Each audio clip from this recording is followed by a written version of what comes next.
Okay guys, hello. As I've just said, I am Chris Garratt, FSC for the South East. Just quickly, so we're going to cover a few topics within this. So myself and Maria are going to quickly introduce ourselves in a bit more detail, just to give you an idea of who we are and sort of where we come from within NI.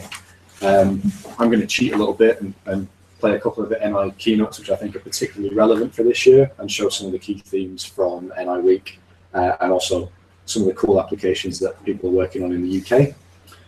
Maria is going to then go on to new product overview, including what's new in LabVIEW demo. So should be exciting. That'll be the main thing for the day. So followed up, if we've got any time, by any questions kind of on NI Week or any of the new products that we've kind of mentioned. Okay. So without further ado, here I am. So my kind of history with National Instruments, I actually joined the company in 2010 as an intern. Petri has just finished his internship. I spent a total of 16 months as an intern with National Instruments, and that was in the application engineering department, so supporting customers with their applications. I'm sure everyone in the room has either been in that department or called that department at some point during their time using LabVIEW. So I came back to National Instruments as a graduate in 2013, and since then I've kind of worked my way through. So I went back into the application engineering team, as part of that, teaching courses in LabVIEW, so real-time, FPGA, LabVIEW, instrument control as well. Moved into the sales team last year, and then moved into the field sales team in February this year. Just kind of a note on there, I am a certified LabVIEW developer and a certified test and developer. So I do actually know what I'm talking about when it comes to the software side of things. So I'm not just going to try and sell you stuff, I can actually help as well.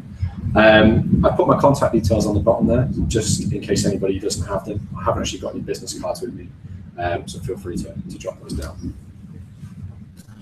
Maria's just going to jump in for a second. Around the side, seeing as people can't see me. You can just keep listening. Hello. So I'm the FSC for West London and Surrey, so exact same role as Chris, but just covering a slightly different territory.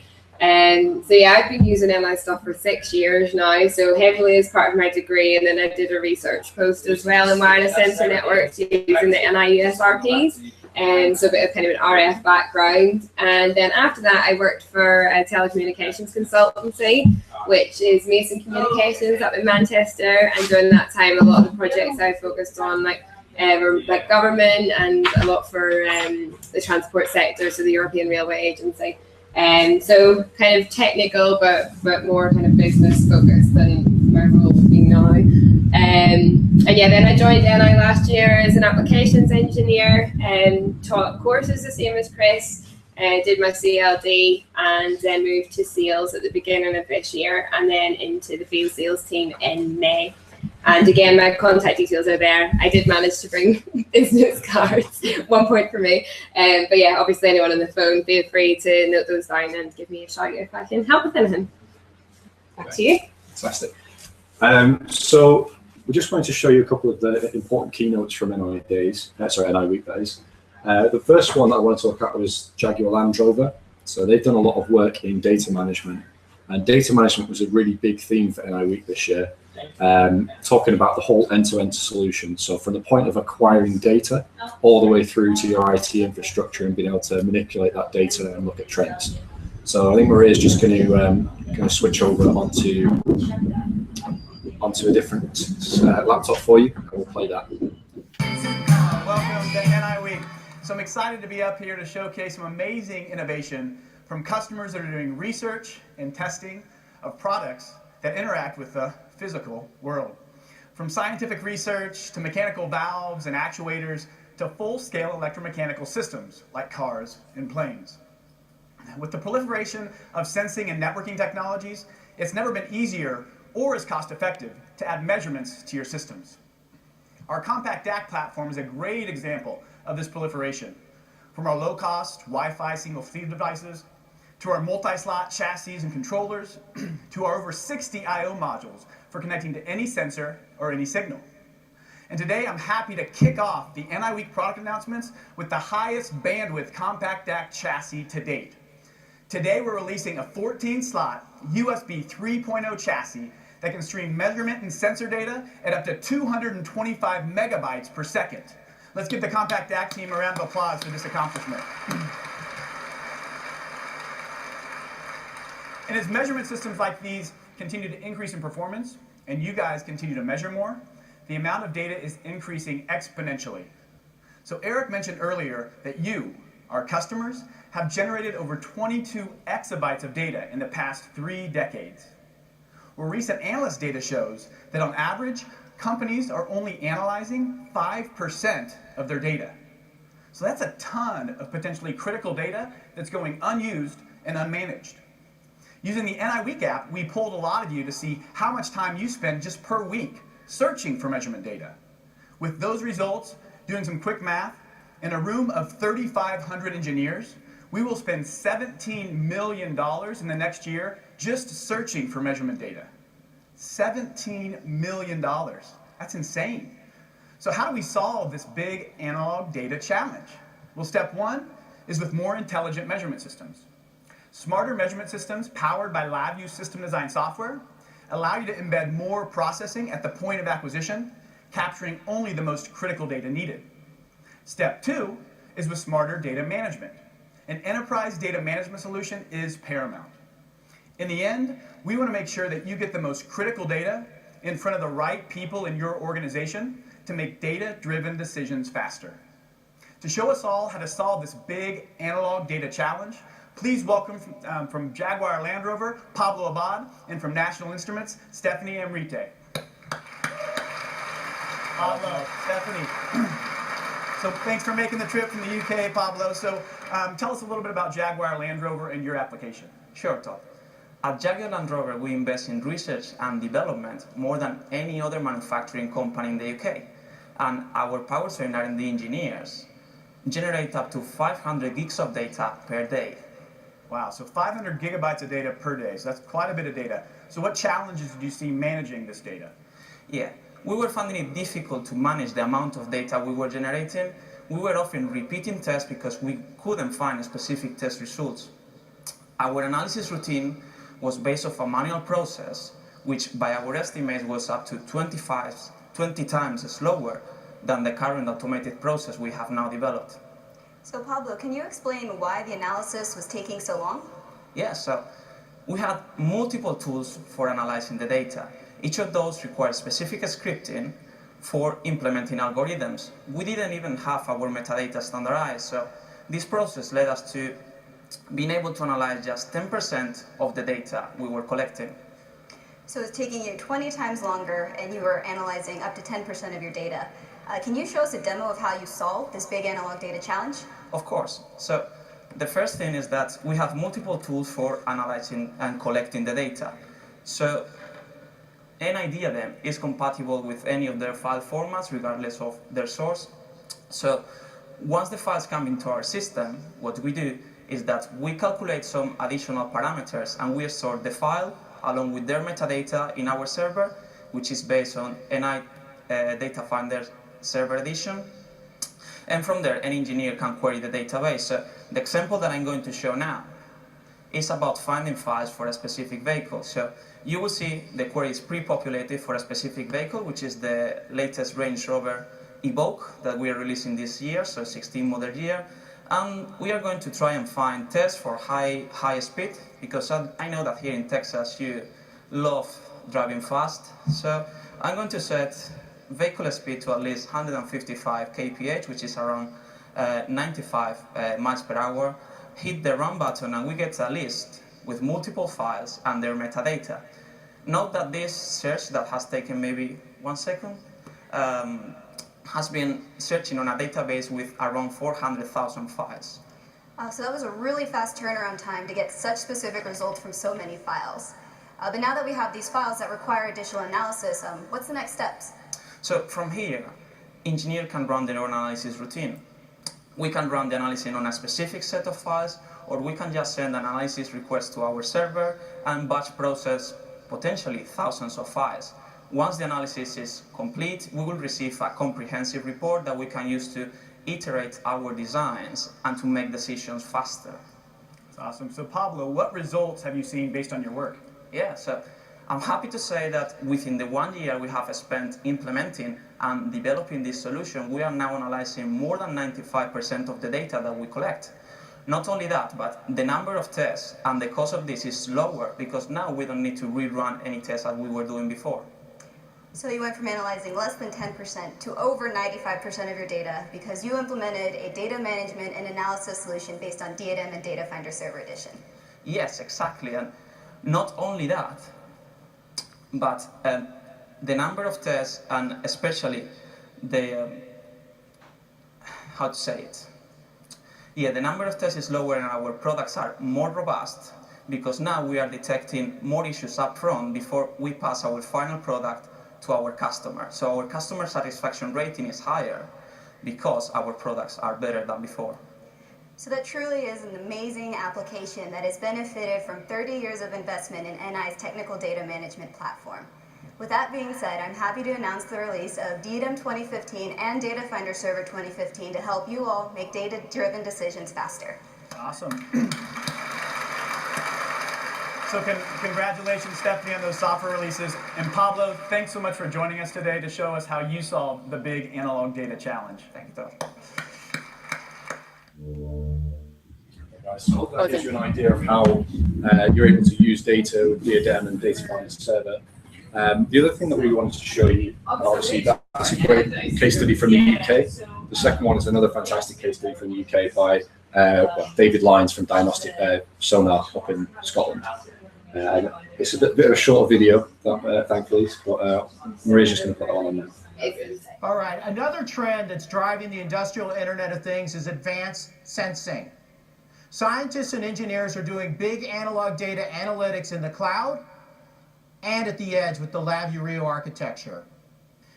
Scientists and engineers designing things like radar systems, particle accelerators, and advanced imaging systems. To learn more about those, let's welcome to the stage Jeff Bergeron from National Instruments and David Lyons from Diagnostic Sonar. Hey, David. Hi, good to see you. Good to see you. Good to see you, Jeff. Now, David, this isn't the first time that Diagnostic Sonar has been represented on the keynote stage. We've been working together for some time, but why don't you remind everyone what it is your company does? Thanks, Jamie. Yes, Diagnostic Sonar has been doing medical and industrial ultrasound imaging for many years, and we've been using the FlexRio platform. Indeed, the first time that this technology was demonstrated was 5 years ago at NI Week. Now, one of the things that everyone will be able to appreciate is that medical and industrial imaging are very different beasts.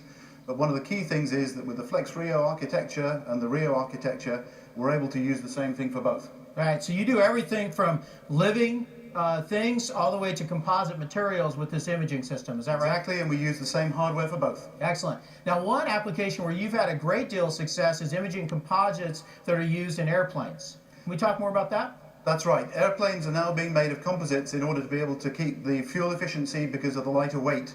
However, they pose different challenges for the inspection. As an example, if you have a bird strike in flight, or when if a gateway ramp is driven into the side of the aircraft, it may need to be checked out before the aircraft is okay to fly again. Now, at the moment, this is being done with small portable instrumentation, but it's difficult to analyze the data, and it requires an experienced operator. And that's one of the things that we've been working on together is actually putting together some technology so you can have a more portable solution for these applications. Exactly. You need small size, high speed, high performance, and we've got the high performance in our PXI system. We need the portability to be able to take it out to the aircraft. Well, Dave, how about we show everybody here what we've been working on together? Sounds good. Today, we're happy to announce another product built on the LabVIEW Rio architecture, the controller for FlexRio. This is a standalone device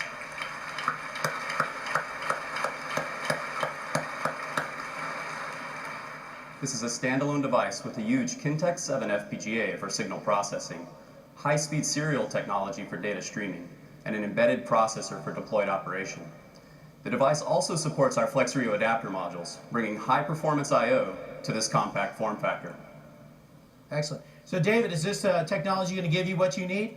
It certainly is, and because it's using the same hardware, it basically means that our software, we can reuse it straight from our PXI system straight to this with almost no modifications. Right, so you brought a demonstration here today that you wanted to show everybody, is that right? That's correct. What we have here is a carbon fiber composite panel. No external damage is visible at all on this. However, as we scan it back and forwards along here, we can see some features on that internally, but they're difficult to understand. So one of the key things that what we really want to be able to do is to be able to create a map of that. Wow. And what I hope people will be able to understand is, even if you don't know ultrasound, that's a great deal easier to see and size the defect, make an assessment as to whether the aircraft is in a go, no-go position. Saves you being on the tarmac eating your peanuts. Yeah, that's great. Get us back in the air. Now, the thing that it's not quite apparent is there's no visual damage on this piece of composite at all. It's all underneath the surface. And you're bringing in 3.2 gigabytes of data a second, processing that in the FPGA, and then pushing these real-time images up for an expert user to take a look at, not only right there by the airplane, but they can look at them from anywhere in the world. That's pretty amazing. Good. Thanks a lot, Dave. Thank you. Jeff, awesome work. It's great working with you guys. Can't wait for the next invention. Hey guys, thanks for watching that. If you want to see any of the other NI Week keynote speeches, they're on ni.com/NI Week. And there are some fantastic ones. Obviously, a good one to watch is the morning keynote from Dr. Truchard himself. And he explains a lot of the work we're doing in big analog data, and also how we're approaching the Internet of Things as well. I'm going to hand over to Maria, who's going to give you a technology update. So here we go. That's all right. Okay, so just looking at the main themes from NI Week this year, of course, as always at NI, we want to equip engineers and scientists like yourselves with the technology you need to make to solve the next grand engineering challenges. And also from an academic perspective, we need to inspire future innovators and give them the tools they need to kind of understand engineering and science better. Can we just, is everyone, there's no one on the phone who's an academic kind of customer, would that be right? Yeah. Right, yeah. Okay, so I'm just going to leave out the academic portion because we are a bit stuck for time. But if anyone needs any further information, just contact us, and of course we'll be happy to send that through to you. Okay, so we're going to start off with software and work through the rest. So I'm kind of going to start with just looking at the main reasons for upgrading. So the main reason why our customers upgrade is for new features and the latest hardware support. And also, if you're starting a new project, users prefer to use the latest version of LabVIEW because it kind of gives you the longest lifespan going into the future. Most of our users upgrade within 1 to 3 years, and also many of our developers use multiple versions of LabVIEW. So if you keep up with your SSP, of course, you can download any previous version of LabVIEW if you want to do a particular project in a particular version. So the highlights for LabVIEW 2015, the 3 main themes are writing code faster, writing faster code, and also additional features for customer success. So in terms of writing code faster, I'm just going to show you the additional features that have been added for this. Hopefully it'll be a bit more interesting. So let me see. The first thing I'll kind of draw your attention to is the help file in this. So when you first open LabVIEW 2015, there's a link to what's new. And if you just flick through that file, it'll show you everything and exactly how to do it. And one thing I'll point out that one of my customers quite interested in recently was the changes to the actor framework, which I may have gone past. Yeah. Was it further up? Okay. Yeah. So yeah, there's a whole section here. If you use the actor framework, this might be interesting to you, but it's not something I'm going to cover today. I'm quite sure I'm not bothered with the actor framework today. So yeah, I've only got a kind of limited time, so check this out at your leisure. Yeah, that's the reason. Okay, so I've done a really simple VI just to kind of show the different changes that we've got. So just looking at this one first, I'm just generating a random number and displaying it in a numeric indicator. But say if I want to, oh, sorry. Hello. Why is my control space not working? Okay, we're going to have to do it the old way. if I drop down a for loop and then turn indexing on here, obviously we get a broken run arrow because we've got an array of data coming out. Now we've got a new shortcut function. I can just change to array. Boom. How cool is that? So that's pretty good. And then if you change your mind again, so if I just remove this for loop, obviously you get a broken run arrow, and you can do the same in the front panel. Just right click, change to element, and then when I go back, it's all sorted. So that's pretty handy. Let's delete it. So both of those options available on the front panel and the block diagram? Yes, so available both the front panel and the block diagram. Another new feature is the Explore shortcut. So I've got a really naughty sub-VI here because I haven't changed the icon. If you right click and go to Explore, it takes you to the location where that is stored. So that's pretty handy if you've got a lot of sub-VIs and don't know where on earth you save them. Similarly, we've got remove and rewire and wire all terminals. So if I click on this, I can create and do all controls and indicators, and it'll just add controls and indicators. Some people who are good with their shortcuts will know that this was already a shortcut, but you had to do control space and then control R or control D. Control D. So yeah, the shortcut menu is a little bit handier. And then if we just wire this up as well, then you can just right click and choose remove and rewire, and it does it for you. So this is all under the kind of making it faster to write your code. And yeah, let's get rid of this. And then scrolling down, this is one of my favorite ones now. If you hold down control and just click and drag, more space. So that's pretty cool. You can go in all directions if you find you need a bit more space in a certain part of your block diagram. And equally well, if you need to kind of reduce the space, Control plus Alt will let you just drag it in. Like that. So yeah, really, really nice feature. At NI Week, that got a bit of an applause and some whoops from the American audience, but we're much more reserved here. Okay, then looking at arrays. So I've got a 3x3 array here. If I just add something else in here, so you can see it's now 4x3, we can just right click, data operations, and transpose array, and it switches it.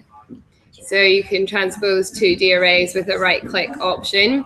Also, say if I make this number, say 5, and I'll put like 6 zeros after it, from here, that looks like 5,000, which isn't ideal. So just to further kind of increase visibility, you can just go to right-click and size to widest element, and it sizes the array out to the widest element, which is pretty handy. So the best thing about all these items in the shortcut menus is that it's written in LabVIEW.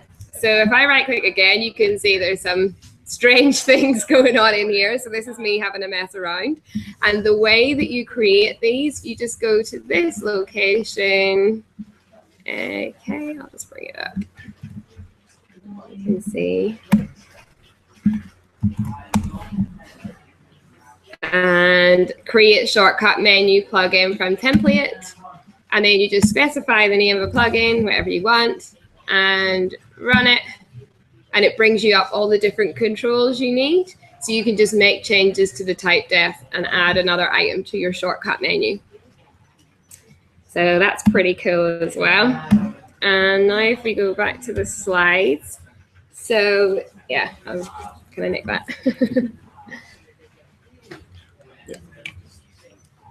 Make it slightly more interesting, maybe looking at it, but probably not. So this is obviously all under the write code faster section, but also we want you to be able to write faster code. So it's an 8 times faster load time for your big, large package project libraries. And we've got a big R&D effort called LabVIEW Without Limits to improve code performance and memory usage. So I think it can be quite easy to focus on the new features and kind of forget about the stuff going on in the background, which is arguably more impressive and more useful. And the one that I really like is you can now open your code without that annoying search for all the things you've forgotten to install. So you're missing sub-VIs and uninstalled modules or toolkits. You have that little pop up and it scrolls across for ages. So you can do that without searching for those now, which is pretty handy. And then under the additional features for customer success, these kind of come under our new LabVIEW suites. So some of you will have heard of these already. So it's LabVIEW professional software, but then we add various toolkits on. So we've got 3 of them. We've got a test suite, communications, and embedded. And so, for example, the test suite comes with LabVIEW and test and a range of other things. Embedded has the FPGA toolkit, real time, and some other add-ons. And yeah, so now it comes as one package. And the most amazing thing about this is that it now comes with a 1-year training and certification membership.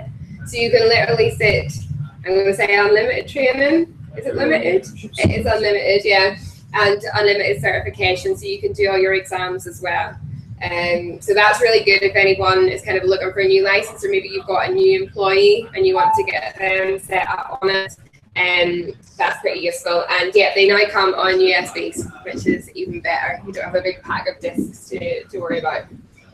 Again, nothing's really changed edition-wise from the previous year, so I'm just going to skip past that. And this is quite cool for any of us closeted nerds.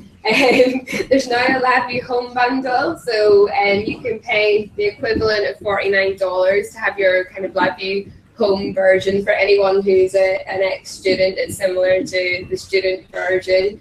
And yeah, you get kind of everything you would really need to geek out on your own projects, but it does have a watermark on it. So whenever you invent something that's going to make you a fortune, you do need to start paying us for the software. But yeah, so that's pretty cool. We always call out something new on the LabVIEW Tools Network at NI Week. So this year it was SignalPad from Keynote. So it's data logging and analysis software for sound and vibration, and written by some former NI developers. So it's very configuration based. So for users who don't want to build up the LabVIEW VMs themselves, and of course very seamless integration with NI hardware, and that's available from the Tools Network. So Data Finder Server Edition was called out in that Jaguar Land Rover case study, so I'll not go into it too much. There's just quite a good couple of diagrams here which show how it works. And yeah, we've just had the 2015 release in August. So customers I've seen using this are people who store a lot of data but need distributed members of their team to access it. That's quite a big application. And so yeah, very fast indexing and search performance on this. And that links obviously closely with DNM 2015. So we've now got 64-bit DNM, which is pretty cool, and a load of features here that I'm not going to go through now. It's all on the website. Okay, now we're on to hardware, and this is going to be a bit like new product roulette because we are stuck for time. So yeah, just shout if you want me to stop on something, or if you're using one of these new pieces of hardware and want to kind of share something with the group, that would be pretty good. So yeah, we've got our new ACDoc controllers. So we've got quad-core processors in here, so 4 and 8 slot versions. So yeah, higher performance in a smaller and more rugged form factor for compact DAC. And also the 14-slot USB 3 chassis, which is really cool. So we just add on all this extra space for people who need a lot of different signal conditioning systems in there. And so I think the real strength of compact DAC now is that people can do the kind of distributed applications, but if they don't need that real-time determinism, then there's not like kind of the same complexities in the code as there is using compact real. So I think this is going to be pretty popular. And again, we've got obviously the higher data throughputs to cope with the extra slots as well. So you can get 250 megabytes per second with that USB 3.0 support. Yeah, this one I decided to, so there's a lot of new C-series modules, and I've just picked a couple. I decided to keep this one in because it's a low-cost condition monitoring analog input module. And from what I've seen, condition monitoring is an industry area that's just going to grow and grow. Everyone is doing predictive and preventative maintenance now, not just in like the kind of, I guess, like energy industry where you've got big factories, but also things like automotive. A lot of people are doing it as well. And so yeah, I just wanted to kind of call it out, but of course download the data sheet if it's something you're interested in. This one here, I wanted to call it as well. So it's a universal C-series module. I think this is really cool. So you can measure voltage, current, your bridge stuff, accelerometers, amplified sensors, all with this one module. So if you're developing projects for a customer, then you can get quite a lot going on in a small form factor. And yeah, this, speaking of condition monitoring, it kind of brings us on to Insight CM. So I don't know have you seen much Insight CM stuff? Have you done any lead users? Yeah, one of our guys is trained up in your Paris training course. So we used it a little bit, not much else. So it's very new, and it's vital that we kind of get as much feedback as possible on this, in my opinion, because it's a really cool bit of software. But yeah, it's quite specific, I guess, to where it's being used. So the customer examples who have used it so far.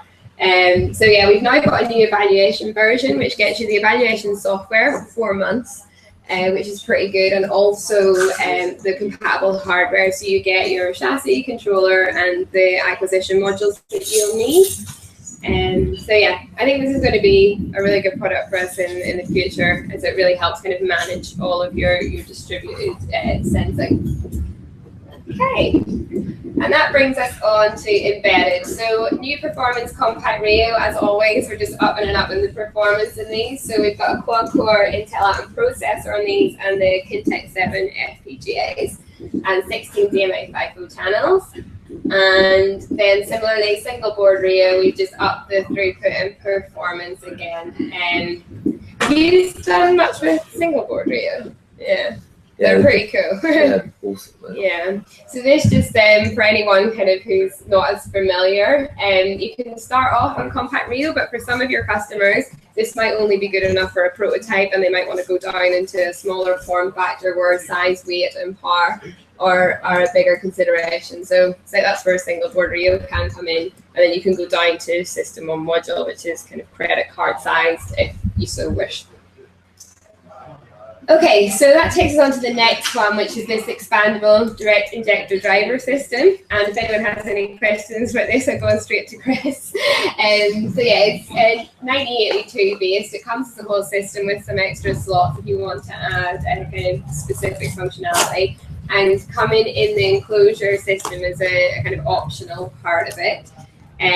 Is there anything you want to add on this one, Chris? Sorry, I picked the worst time. He's just put a biscuit in his mouth. Purposely done. Yeah. This area is a market where R&D investment for us at the moment. There are going to be other products that follow this, which should definitely add to that portfolio.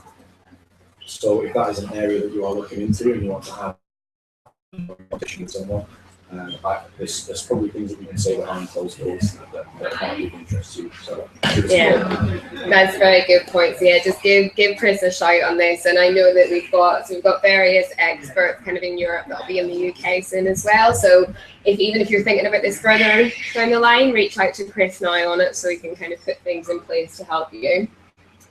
And yeah, there's now this powertrain control module for compact rail as well, which I thought a few people might be interested with. VR and Hall effect sensor inputs. And yes, the controller for flex rail. So it kind of, I was really excited about this, but I'm not going to come across with the same enthusiasm as the guy in the video, kind of holding it up like a trophy. But yeah, you can see here the flex radio modules, and then they just slot nicely into the controller around the back here. So these are really cool. Again, it allows you, if you're doing a kind of more deployed solution, then they're optimized for size, weight, and power again. So yeah, big fan of this one. Okay, that brings us on to test, making good progress. I hope people can understand me. And yeah, this brings us on to the our latest embedded controller, which is the 8880. It's incredibly hard to say in a Northern Irish accent. And yeah, this is the highest PXIe performance and throughput we've seen to date. So Intel Xeon processor and 24 gigabytes per second of bandwidth. So pretty meaty. I was out with a customer yesterday who are currently using it, and yeah, they absolutely love the performance of it. So yeah, it's awesome. And yeah, another one then, high voltage source measurement unit. So we're going up to 200 volts on this one, very high precision, very high speed, if this is something you need. And yeah, I thought I'd call it the RF multiplexer switch modules, again, just because I spoke to someone recently that didn't realize we did them. So yeah, double the density of existing NI modules, and there's a whole wealth of RF information on our website. If that's one of your application areas, definitely give us a shout on that. And yeah, mine and Chris's boss, so the area sales manager, his background is very heavily RF, so please reach out to us if you have any RF projects. And on that, in that kind of similar ilk, we've got the wireless test system as well, which some people may not be that familiar with. So yeah, these are controlled by a Skippy over Ethernet. And yeah, you can use kind of a built-in clock reference or have an external one. And there's a whole wealth of stuff on our website for this too. Yeah, RFMX, so in the software side, you'll have seen RFMX before probably, so it's like DAC-MX, but for RF, and every bit is easy, you don't need to be scared of RF. And now with the latest version, you can perform cellular measurements from GSM to LTE Advanced, so that wasn't included in the last version. And so that's pretty cool, and of course you've got the soft panel debugging as well, which can be pretty helpful.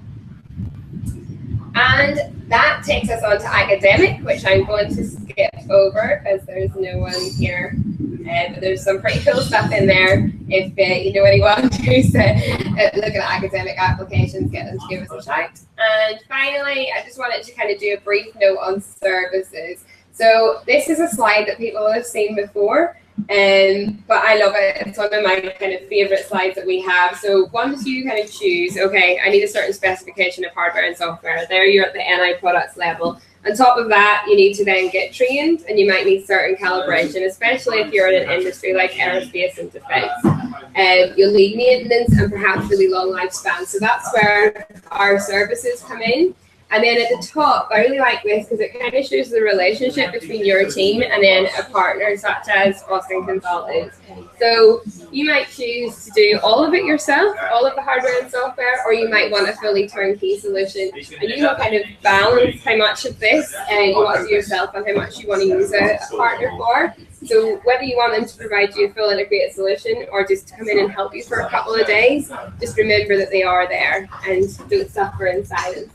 So all of this kind of makes up the eventual solution you'll come to, along with, of course, our community, so user groups like this, and also the IP that's on the website and different add-ons as well. And so I think it's just important to remember not just to focus on the products and the specifications, but how you're going to bring the solution together. And that is it. I suppose oh, no, it's not. The main bit of services, yeah, this new course, which I think a lot of you will be aware of already, but I'll just give it another plug. So the Embedded Control and Monitoring Using LabVIEW course. For any old school people, it's FPGA real-time 1 and real-time 2, except instead of 7 days, it's 5 days. So there's a bit of duplication in those courses, so we kind of cut it down, and you build a kind of compact real project from requirements gathering through to deployment in 1 week. And it fully prepares you for the Certified LabVIEW Embedded Systems Developer exam, or CLD, which, so you said some people have done it? Yeah, so I think it's pretty tough. We've had a few people do it, but yeah, absolutely great thing to do if you're going to be designing embedded systems.